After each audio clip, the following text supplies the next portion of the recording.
Tem uma frase na bio do teu Instagram que tá escrito assim: a curiosidade é o que ensina. O que tu quer dizer com essa frase? Eu quero dizer que a curiosidade, ela é o que abre a porta pra você fazer qualquer coisa. Porque se você não tiver curiosidade, você não vai buscar um novo conhecimento. Se você não buscar um novo conhecimento, você não vai ter um novo parâmetro do que você pode executar. Mas além disso, a curiosidade, ela abre espaço pro diálogo. A curiosidade, ela abre espaço pro desejo de realmente escutar uma pessoa, ou ler um livro, ou escutar uma música, analisar de forma mais densa algum assunto, porque você deseja fazer isso. A curiosidade, ela tem essa questão que está por trás dela, que é o desejo intrínseco de buscar algum assunto, só que a curiosidade é de forma mais direcionada, digamos assim. Só que imagina se hoje todo mundo fosse literalmente muito curioso. Se as pessoas fossem curiosas, existiria mais diálogo e menos monólogo. Às vezes na política, nas escolas, nas relações interpessoais e até mesmo intrapessoais. Se as pessoas fossem mais curiosas sobre elas mesmas, quantos caos não seriam gerados para ter novas criações a partir daí, certo? Então eu vejo que a curiosidade não tem como você ensinar alguém que não quer aprender. E essa frase vem da minha mãe, na verdade. Vem de duas reflexões. Primeiro, da maiêutica, que essa é a busca incessante por dar à luz a novas ideias, e para que isso aconteça precisa ter curiosidade, que é o princípio de tudo isso, para você buscar. E a segunda vez que essa frase veio foi com a minha mãe. A minha mãe é pedagoga, e aí eu perguntei pra ela, que eu tava numa pira assim, falando, cara, o que realmente ensina? O que realmente ensina? O que realmente ensina? Aí eu perguntei pra minha mãe e falei, mãe, o que você acha que faz qualquer pessoa aprender alguma coisa? O que você acha que realmente ensina alguém? Ela falou assim, Belle, a curiosidade.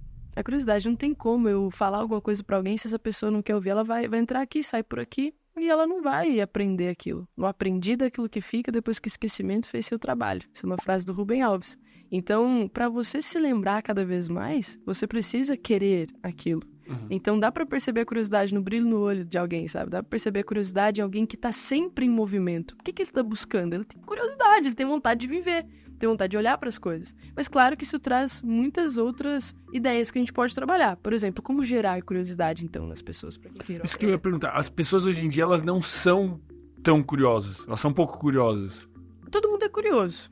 Tá. E eu não diria que... não colocaria todo mundo num balde só, sabe? Todo mundo nasce curioso. A criança é curiosa. Não tem como você olhar pra criança e falar que ela não é curiosa. Tipo assim, a criança transforma uma caixa de papelão num foguete, só na imaginação dela. Porque ela imagina aquilo. E a imaginação é um ato de curiosidade também. O que poderia ser se não fosse apenas uma caixa de papelão, sabe?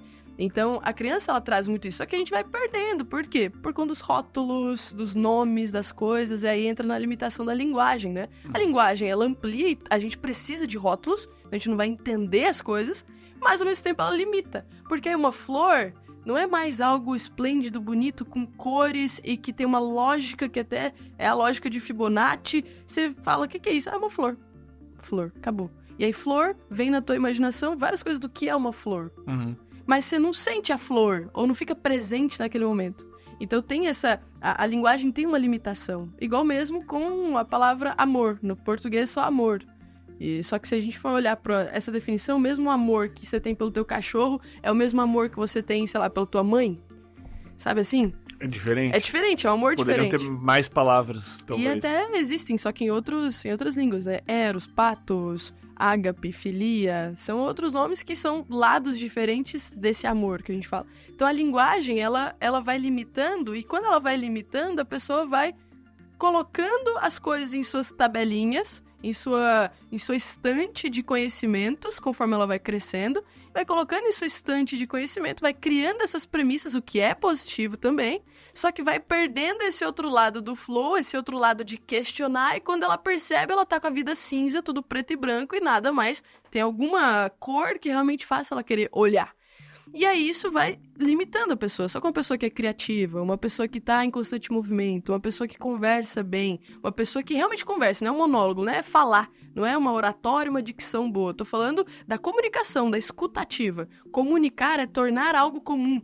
Só que para tornar algo comum, você precisa entender o que é comum para outra pessoa, para se tornar comum para ela. E para isso você precisa escutar. Então muita gente tem a comunicação para ela mesma, ela conversa com o espelho. Eu falo até que tem a teoria dos 3 espelhos. Eu criei isso, sei lá, quando eu morava lá na Europa. Eu tava um dia escrevendo aleatoriamente, tinha 17 anos, eu fui pra lá com 17 anos, e aí eu tava um caos tremendo, assim, eu tava escrevendo sobre tudo quanto é coisa que vinha na minha cabeça. E aí, um dia, eu tava dentro da sala de aula, e aí eu olhei, assim, por um vidro. Aí o vidro dava pra olhar lá do outro lado, assim, na rua e tal. E aí eu falei assim, cara, tem 3 percepções aqui. Eu posso olhar pra esse vidro e enxergar o outro lado. Eu posso olhar pra esse vidro e ver o vidro, ver as coisinhas que ficam no vidro. E eu posso olhar pra esse vidro e ver eu mesmo.